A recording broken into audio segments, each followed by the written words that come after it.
What's up, guys? It's MB Boxing, and today I'm going to be predicting the outcome of Egidijus Kavaliauskas versus Mykal Fox, and this is going to be a 10-rounder in the welterweight division, and this fight is going to be Saturday, October 8th from the Dignity Health Sports Park in Carson, California, and this fight is going to be broadcasted on Showtime's YouTube channel.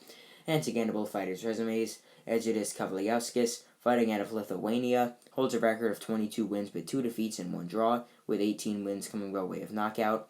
He's currently not ranked by BoxRec due to inactivity. However, he is a former WBO welterweight world title challenger. And to list all the blemishes on his record, he has a knockout loss to Terence Crawford, a knockout loss to Virgil Ortiz Jr., and he does have a majority draw against Ray Robinson. However, to list some of his best victories, he does have a knockout win over David Navanijian, a unanimous decision victory over Juan Carlos Abreu, a knockout win over Roberto Ariaza, and he also has a knockout win over Mykal Fox. However, to get his opponent's resume, Mykal Fox, fighting out of the United States, holds a record of 22 wins with 3 defeats and 5 wins coming by way of knockout. He's also currently not ranked by BoxRec due to inactivity. However, to list all 3 of his defeats, he has a unanimous decision defeat to Shojahan Ergashev. He has a unanimous decision defeat to Luke Santamaria. And he's also got a very, very controversial unanimous decision defeat to Gabriel Maestre in their fight last year. And that was what was really the biggest robbery of 2021. That was a huge, huge robbery. It was a big opportunity for Fox. The interim WBA title was on the line. He was the big B-side in the fight. He came in on late notice. He won, in my opinion, 11-1, and he also scored a knockdown. Many people had him winning 9-3, 8-4, and Fox also had a knockdown. But then the judges robbed him and gave Maestre the win. So that loss really barely counts on his resume, obviously, because it was such a robbery. But to list some of his best victories, he has a unanimous decision win over former champion DeMarcus Chop Chop Corley. He also has a unanimous decision victory over former Olympic gold medalist Fazlidin Gabnazarov, and he also has a unanimous decision victory over Dominican contender Yudi Bernardo. So in my opinion, this fight is a very, very good and solid crossroads fight between 2 very solid welterweight contenders. Both these guys, if they win, they should definitely break through into the top 15 of the welterweight division for sure. I mean, Kavaliauskas has shown that he could definitely hang with some of those big guys. I mean, when he fought Terence Crawford, he basically dropped Crawford, but the referee didn't call the knockdown. He landed a big right hand, landed a flurry of shots, and Crawford held and then went down. And then when he fought Virgil Ortiz Jr., he was able to hurt Virgil Ortiz Jr. very, very bad earlier on in their fight. But the thing is, Mykal Fox, I mean, he's beaten some Olympic gold medalists. He had a very solid win he had a very solid fight against Shojahan Ergashev. And he obviously, most people know him nowadays from that fight with Maestre where he won and got viciously robbed by the WBA judges. So, this is a very, very good fight, like I said. The winner should definitely get a big opportunity. Maybe the winner could take on Imantas Stanionis for the WBA regular title. Something like that could definitely be next in line for the winner of this fight. It's definitely a very, very big fight. I'm actually very surprised that it's not for like an eliminator or something, considering it's between 2 very solid contenders. So how I see this fight going down, obviously, Mykal Fox has like a 7-inch height advantage. Kavaliauskas is listed as, I believe, 5'9", I'm pretty sure it is, and Fox is listed as, I believe, 6'4", or 6'3.5", so it's like a 6.5 inch or 7-inch height advantage over Kavaliauskas, so that's a big factor in this fight. And the thing is, Mykal Fox, he does have a very, very solid chin. He was able to go 10 rounds with Ergashev. He was able to go obviously the full distance with Maestre, and Maestre has very solid power as well.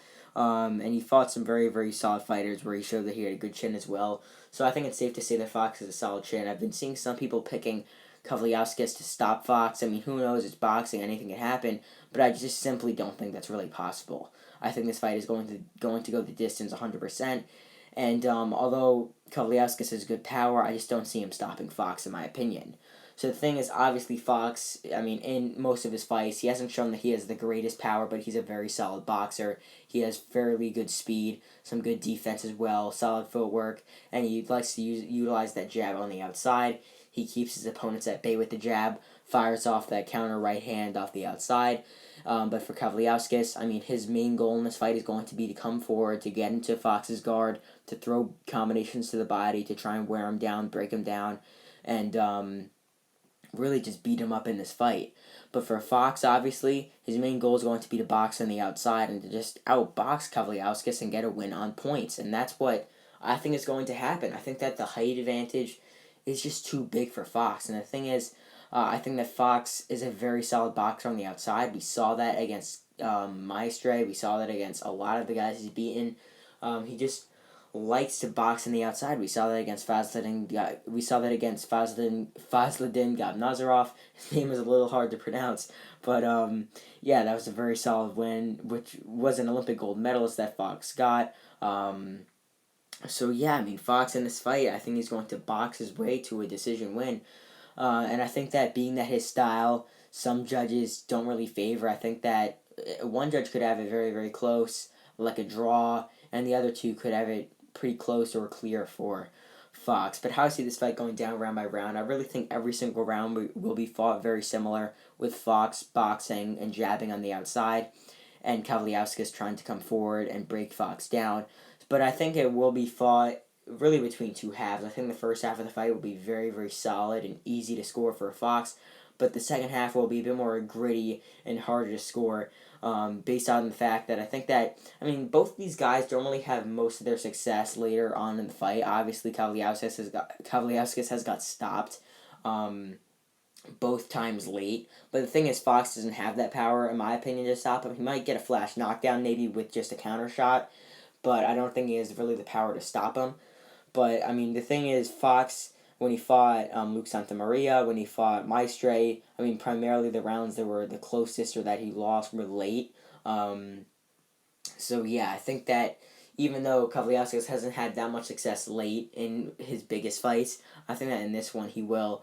And later on, I think he'll get the better hand of Fox. But I think in the first half, it will be a very good boxing lesson from Fox. And I think that, like, let's say, after the first 5 rounds, it could be 49-46 for Mykal Fox. He could be up 4-1. And I think that one of the first 3 rounds, Kavaliauskas might be able to edge just based off of pure aggression and activity.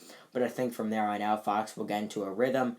He'll win the first half of the fight primarily, probably 49-46. I think he will edge like maybe rounds 2, 3, 4, and 5, just by boxing on the outside, landing the jab, keeping Kavaliauskas at bay, and utilizing his reach and height advantage. But then in the second half of the fight, obviously I think that Kavaliauskas will pick it up, but I think in the first couple rounds, in the second half, like 6 and 7, will go in favor of Fox.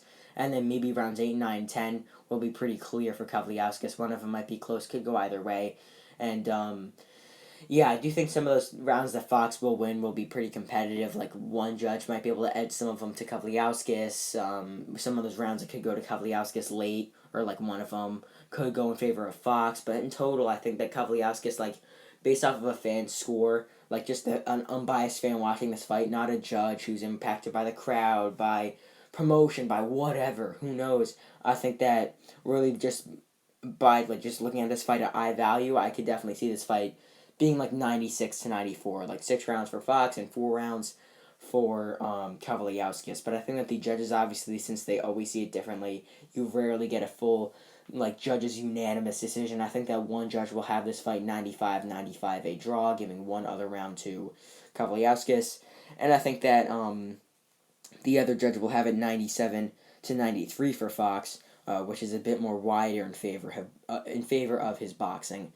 style. So if you're predicting this fight, comment down below who you think is going to win and what you think could be next for either fighter, because this is a very, very big crossroads fight for either man, and whoever loses will drop down, and whoever wins will rise up and maybe get a regular world title shot, or fight in a big world title eliminator, or fight a real top 10 name in their next fight. So overall, I believe that Mykal Fox will defeat Egidijus Kavaliauskas and get the best victory of his career thus far, and I think that he will win this fight utilizing his boxing and physical attributes over Kavaliauskas, and I think that the judges will score this bout 95-95 a draw, 96-94, and 97-93 for Fox to get a majority decision victory. And yeah, that's really it. I'm MB Boxing. Thanks for watching, and I'll see you guys later.